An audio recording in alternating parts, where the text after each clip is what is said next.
Hello friends, इस video में आप सभी का स्वागत है। मैं हूं सुजीत कुमार। इस वीडियो में हम देखेंगे केसी सिन्हा का एक्सरसाइज 5.2 का क्वेश्चन नंबर 25, 26, 27, 28, 29 और 30।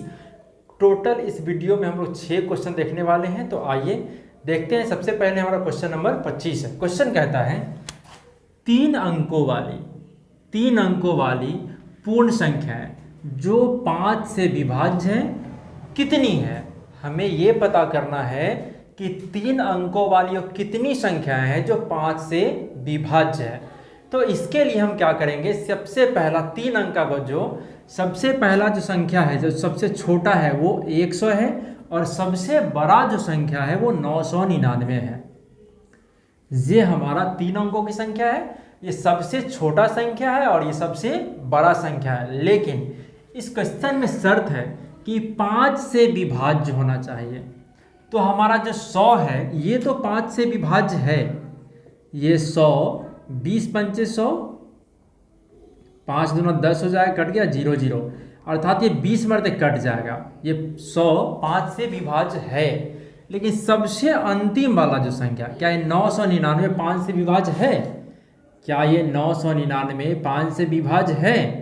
तो ये 5 से भाग देंगे तो 4 हो जाएगा, 9 पचे 45, 4 आएगा, फिर 9 पचे 45, यहाँ शेष हमारा 4 बच रहा है। अर्थात ये 999 5 से विभाज्य नहीं है। तो नहीं है तो ये हमारा जो शेष आ गया 4, इस 4 को हम 999 से घटा देंगे तो अर्थात हो जाएगा ये 995, और यह 995 हमारा 5 से विभाज्य है। इसका मतलब ये होता है कि सबसे पहले 100 हो जाएगा और अंतिम वाला जो संख्या हो जाएगा वो 995 हो जाएगा। ये 100 और 995 अर्थात सबसे छोटी संख्या जो 100 है वो 5 से विभाज्य है और 995 यह भी 5 से विभाज्य है। तो अब हमें ये पता करना है कि संख्याएं कितनी है। तो 100, इसके बाद 105 हो सकता है, इसके बाद 110 हो सकता है, इसके बाद 115 हो सकता है, डैश डैश डैश इस तरह हमारा। लेकिन वह संख्या कितना है हमें 100 ज्ञात करना है। तो इस तरह यदि हम इसको लिख कर गिनेंगे तो काफ़ी समय लगेगा। तो इसके लिए हम एपी के सूत्र का फॉर्मूला का हम उपयोग करेंगे और बड़ा आसानी से एकदम इजी हम इसको निकाल सकते हैं। तो यहाँ a बराबर जो सबसे पहला है, ये a का मान हो गया 100, a का मान हो गया 100। अब हम d का मान निकालें तो d बराबर होता है a2 माइनस a1, अर्थात दूसरा पद माइनस पहला पद। तो 100, 105 माइनस 100 अर्थात ये हो जाएगा 5। यहाँ हमें d का मान मिल गया 5। और जो सबसे अंतिम वाला पद होता है 995, ये हमारा tn कहलाता है। ये हमारा tn कहलाता है। tn बराबर 995। तो हम जानते हैं tn बराबर होता है, tn का जो फॉर्मूला होता है वो a plus n minus 1 into D बराबर 995। tn का फॉर्मूला हो गया। अब a का जो मान है वो 100 है तो यहाँ 100 लिखेंगे, प्लस n का मान हमें नहीं मालूम है तो नहीं मालूम, d का मान हमें मालूम है जो 5 है, बराबर 995। अब हम इसे हल कर लेते हैं तो n माइनस 1 गुना 5 बराबर 995। अब ये प्लस में है, जब इसको आरएचएस लेके जाएंगे तो हो जाएगा माइनस में, अर्थात ये n माइनस 1 इंटू 9 से 95, 100 घटा लेंगे तो 895 हो जाएगा। और ये 5 बट्टा में लिख देते हैं, 5 से भाग दे देते हैं तो 5 एकम 5 हो जाएगा, बच जाएगा 3, 39 हो जाएगा। तो ये हो जाएगा 7 पचे 35, फिर बचेगा 4 तो 9 पचे 45, अर्थात n माइनस 1 बराबर 179 हो गया। तो n इक्वल टू 179, अभी माइनस में इधर जाएगा तो ये प्लस, अर्थात 180, अर्थात n का जो मान होगा वो 180 हो जाएगा। अर्थात कहने का मतलब है कि 3 अंकों वाली टोटल 180 संख्या है जो 5 से विभाज्य है। अब हम देखेंगे क्वेश्चन नंबर 26। तो आइए देखते हैं। क्वेश्चन कहता है 7 से विभाज्य 3 अंकों वाली कितनी संख्या है। 7 से विभाज्य मतलब वैसे 3 अंकों की संख्या जिसमें 7 से पूरा भाग लग जाए। तो हम सबसे पहले 3 अंकों वाली जो सबसे छोटी संख्या है वो ले लेते हैं 100, और जो 3 अंकों की जो सबसे बड़ी संख्या है वो है 999। अब हम चेक करेंगे कि क्या ये 100 और 999 यह 7 से विभाज्य है। तो भाग देकर देख लेते हैं। 7 से जब हम 100 में भाग देंगे तो 7 एकम 7, 3 0 7 चौका 28, शेष यहाँ 2 आ गया। अर्थात ये 100 7 से विभाज्य नहीं है। लेकिन यदि हम इस 100 में 5 और जोड़ देते हैं तो 105 हो जाएगा। और यह 105 7 से 7 एकम 7 बचेगा 3, 7 5 35। यह 105 हमारा 7 से विभाज्य है। अर्थात हमारा जो पहला संख्या होगा वो 105 हो जाएगा। अच्छा, अब सबसे अंतिम वाला संख्या हमें चेक करना है। तो यहाँ 999, तो 999 7 से भाग देंगे, 7 एकम 7 बचेगा 2, तो 9 7 चौका 28, ये 1 7 दूना 14। यहाँ शेष हमको 5 आ गया। यह 999 भी 5 से विभाज्य नहीं है। इसका मतलब है कि यदि हम 999 से इस 5 को हम घटा लेते हैं तो 994 हमारा 7 से विभाज्य होगा। अर्थात सबसे पहला जो 3 अंकों का संख्या होगा, 3 अंकों का सबसे पहला जो संख्या होगा वो 105 है जो 7 से विभाज्य है। और सबसे अंतिम 994 है जो यह भी 7 से विभाज्य है।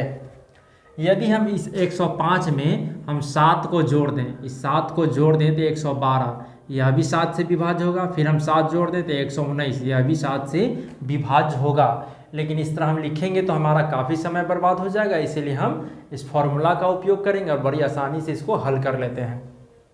तो यहाँ a का जो मान होगा वो 105 हो जाएगा, a का मान 105 हो जाएगा। d बराबर a2 माइनस a1 अर्थात दूसरा पद माइनस प्रथम पद, तो 112 माइनस 105 ये हो जाएगा 7। हमें d का मान मिल गया 7। और सबसे अंतिम वाला जो 994 है ये हमारा tn कहलाता है। tn बराबर 994। तो हम जानते हैं कि tn बराबर होता है a plus n minus 1 into D बराबर 994। अब a का जो मान है वो 105 है, जो n का मान हमें नहीं मालूम है, और d का मान है 7 बराबर 994। अब हम इसे हल कर लेते हैं। तो 105 जोड़ n माइनस 1 गुना, सॉरी इसको 7 से गुना कर दीजिए, तो ये हो जाएगा 7n हो जाएगा माइनस 7 एकम 7 बराबर 994। अब ये 7n और 105 से 7 को घटा लेते हैं तो 15 से 7 क्या हो जाएगा 8 98 हो जाएगा। अब बराबर 994, तो 7n बराबर 994। अब ये प्लस में जब इस RHS जाएगा तो ये हो जाएगा माइनस में। तो 7n बराबर 14 से 8 गया 6, 8 से 18 से 9 गया तो 9, 896। इसीलिए n बराबर 896 बटा 7। 7 से भाग दे देते हैं, 7 एकम 7, 7 दूना 14, 8 सते 56।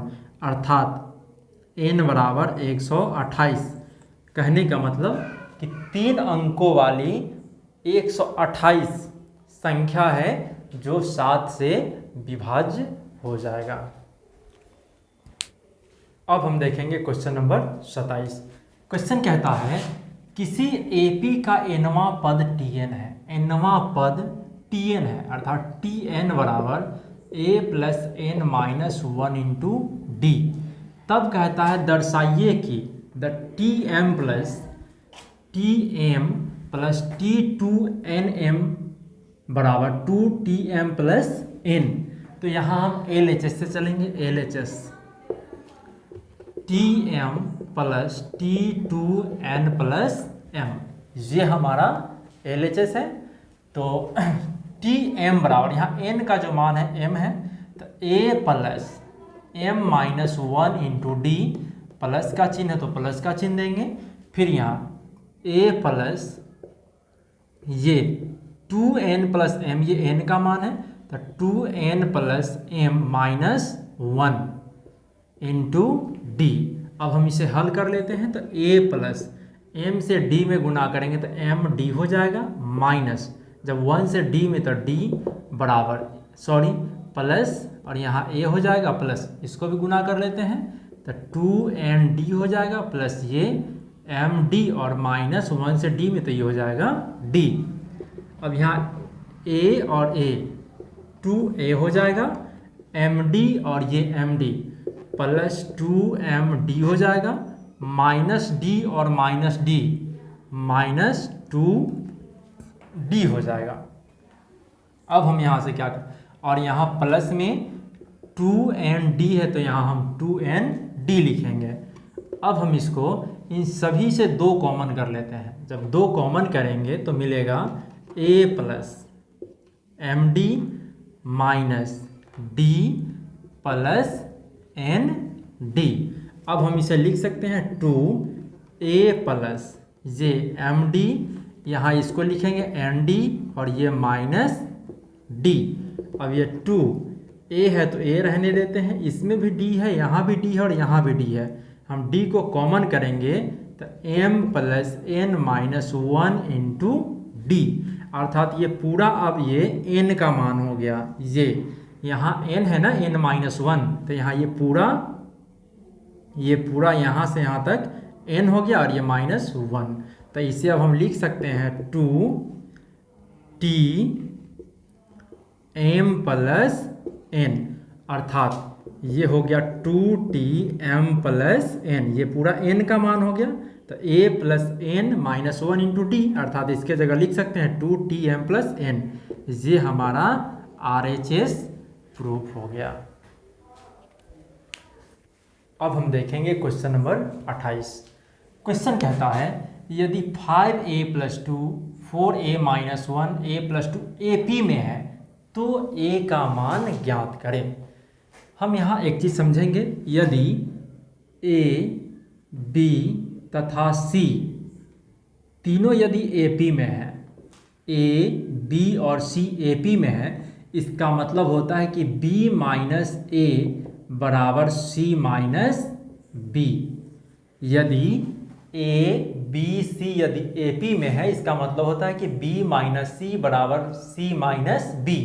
तो यहाँ ये यदि a हो गया, ये b हो गया और ये c हो गया, अर्थात ये 4a minus 1 minus 5a plus 2 बराबर, अब इसको लिखेंगे a plus 2 minus 4a minus 1। हम इस फॉर्मूला का उपयोग किए हैं, हम ये पूरे को a मान लिए हैं, इसको b मान लिए, इसको c मान लिए हैं। तो ये b माइनस a बराबर c माइनस b। अब हम इसे हल करेंगे तो 4a माइनस 1 माइनस और plus minus 5a minus plus minus और ये 2 बराबर का चिन्ह देंगे, a plus 2 minus 4a minus और माइनस प्लस और ये हो जाएगा 1। अब इसे हल कर लेते हैं, जितना भी a वाला पद है यहाँ 4 और a माइनस 5 है तो माइनस a हो जाएगा, माइनस 1 माइनस 2 ये माइनस में 3 हो जाएगा, प्लस में a माइनस में 4 है तो माइनस में 3 हो जाएगा और 2 प्लस 1 ये हो जाएगा 3। अब माइनस है, अभी माइनस में जब इसको LHS लेके आएंगे तो ये प्लस में हो जाएगा और ये 3 अभी माइनस है, जब ये RHS लेके जाएंगे तो ये अभी प्लस में हो जाएगा, अर्थात माइनस है और प्लस 3 है 2a हो जाएगा और ये 6 a इक्वल टू 6/2, अर्थात ये हो जाएगा 3। a का जो मान हो गया 3 हो गया, ये हमारा आंसर हो गया। अब हम देखेंगे क्वेश्चन नंबर 29। क्वेश्चन कहता है किसी अनुक्रम का nवां पद 2n प्लस 1 है तो क्या यह AP में है। हमें यह पता करना है कि क्या यह AP में है और इसका हमें प्रथम पद और सार्व अंतर भी ज्ञात करना है। तो nवां पद अर्थात tn बराबर दे रहा है 2n प्लस 1, यह हमें दे रहा है nवां पद अर्थात tn बराबर 2n प्लस 1। हम क्या करते हैं, जहाँ n है वहाँ पहले 1 रखते हैं, अर्थात n बराबर 1, तब 2 गुना 1 जोड़ 1 ये हो जाएगा 2 एकम 2 जोड़ 1 3 हो जाएगा। अब हम n बराबर 2 लेते हैं, t2 बराबर 2 इंटू 2 प्लस 1 अर्थात 4 प्लस 1 ये 5 हो जाएगा। यदि हम n बराबर 3 ले लें तो t3 2 गुना 3 जोड़ 1 2 तिहाई 6 जोड़ 1 ये 7 हो जाएगा। अब हम n बराबर 4 रखेंगे तो t4 2 गुना 4 जोड़ 1, तो 4 दूना 8 जोड़ 1 अर्थात ये 9। इस प्रकार डॉट डॉट आगे हम 1 2 3 4 5 6 रख सकते हैं। तो अब हम देख रहे हैं कि सबसे पहला हमें 3 मिल गया, इसके बाद 5, इसके बाद 7, इसके बाद 9 डैश डैश। अब हमें यह जानना है कि क्या यह एपी में है या नहीं। तो यहाँ सर्वप्रथम जो हमारा पद है 3 है और 5 है, तो यह एपी में तभी होगा जब सबों के बीच का अंतर समान होगा। तो ये 3 5 के बीच का अंतर 2 है, 5 7 के बीच का अंतर 2 है, 9 7 के बीच का भी अंतर 2 है। जब सबों के बीच का अंतर यदि 2 है, इसका मतलब है कि यह एपी में है। तो हाँ, यह एपी में है और इसका जो प्रथम पद हो जाएगा 3 हो जाएगा और सार्व अंतर 5 - 3 अर्थात 2 हो जाएगा। ये हमारा आंसर हो गया। अब हम देखेंगे क्वेश्चन नंबर 30। आइए देखते हैं। क्वेश्चन कहता है किसी एपी के चौथे एवं 8वें पदों का योग 24 है। चौथे पद और 8वें पद का जो योग है वो 24 है। फिर कहता है छठे एवं 10वें पदों का योग T6 एवं T10 10वें पदों का योग 44 है। तो एपी के प्रथम 3 पदों को हमें ज्ञात करना है। तो हम जानते हैं Tn बराबर होता है a + n - 1 × d। ये Tn बराबर होता है। तो यहाँ n का मान 4 है, यहाँ 8 है, तो a + n - 1 × d प्लस यहाँ भी a + n - 1 × d बराबर 24। यहाँ हम n का मान रख दिए, यहाँ भी हम n का मान रख दिए हैं। तो ये a + 3d जोड़ a + 7d बराबर 24 हो जाएगा। अब यहाँ 1a और 1a ये 2a हो जाएगा और 3 और 7 10d बराबर 24 हो जाएगा। अब हम यहाँ से 2 कॉमन कर लेते हैं, तो a + 5d बराबर 24। तो ये 2 से 12 कट जाएगा, 12 दूना 24 अर्थात a + 5d बराबर हो जाएगा 12 और ये हो गया हमारा समीकरण 1। इसी प्रकार हम इसे भी हल करेंगे। तो यहाँ भी a + 6 - 1 × d, चूँकि यहाँ भी n का मान 6 है, प्लस a + 10 - 1 × d बराबर 44।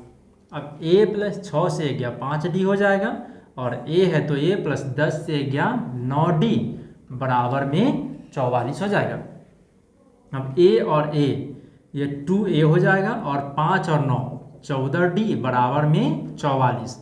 2 कॉमन करेंगे तो a + 7d बराबर 44। ये 22 दूना 44 कट जाएगा, तो ये a + 7d बराबर 22 हो गया और इसे हम मान लेते हैं समीकरण 2।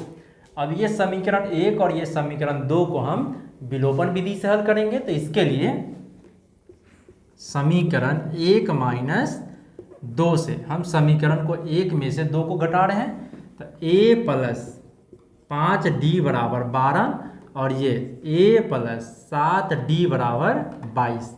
अब चूंकि हम घटा रहे हैं तो चिन्ह बदलेंगे, ये प्लस तो माइनस, माइनस और ये भी माइनस, अब ये प्लस a और माइनस से कट जाएगा। अब प्लस 5d और माइनस 7d, तो माइनस में 2d और ये प्लस में 12 माइनस 22, तो जो माइनस में 10 कट गया, तो d बराबर 10/2 अर्थात 5। यहाँ हमें d का मान मिल गया 5। अब a का मान चाहिए, तो इसके लिए हम क्या करेंगे, इस d के मान को हम समीकरण 1 या समीकरण 2 में रखेंगे। d का मान समीकरण 1 में रखने पर तो a + 5d बराबर 12, तो a + 5 × 5 बराबर 12 हो जाएगा। तो a जोड़ 50 25 बराबर 12, तो a बराबर 12, ये प्लस में इधर जाएगा तो ये माइनस अर्थात माइनस में 13। हमें a का मान मिल गया -13 और d का मान मिल गया 5। क्वेश्चन में कहा कि प्रथम 3 पदों को लिखें, तो हमारा जो सबसे प्रथम पद हो जाएगा वो -13 हो गया। ये हमारा प्रथम पद हो गया। अब इसके बाद वाला पद चाहिए, तो हम क्या करें, इस a के मान में d को जोड़ लेंगे अर्थात -13 में जब हम 5 जोड़ेंगे तो ये माइनस में 8 हो जाएगा, -8 हो जाएगा। फिर जब हम -8 में इस 5 को जोड़ेंगे तो माइनस में 3, ये पहला, दूसरा और ये तीसरा पद हो गया। ये हमारा आंसर हो गया। तो फ्रेंड्स, यदि मेरा वीडियो पसंद आता है तो मेरे चैनल को लाइक करें, सब्सक्राइब करें, कमेंट करें, अपने दोस्तों से ज़रूर शेयर करें। Thank you.